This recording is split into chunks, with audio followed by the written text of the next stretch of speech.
গজা দানাদার এসব আমরা নিজেই বানাই। বাপ দাদার আমলের থেকে এই জিনিসটা আমরা শিখে আইছি। এখন পারিনি অন্য কাজ কাম করতে, মাঠে যখন কিষিন বেচতে পারিনি, ভ্যান চালাতে পারিনি, অন্য কোনো কাজ শিখা নেই।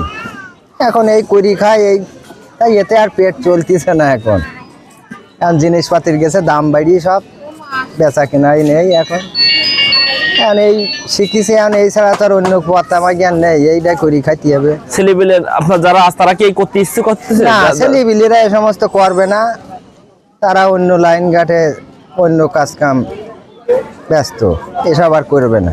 এই যে ঐতিহ্য মানে যে বিশেষ করে যে কদমা বাতাসা এই সব আমরা নিজেরাই দানাদার এইগুলো বানানোর সময় কি মনে হয়? কথা 90 দশকে সময় আমাদের ব্যবসা হয়তো, তখন জিনিসপাতির দাম কম ছিল, তখন ব্যবসা করে কিছু করতে পারতাম। আর এখন আইসি এই ব্যবসায়, আর এই ব্যবসায় এখন পেট চলতেছে না, সংসার চালাতে পারতেছে না।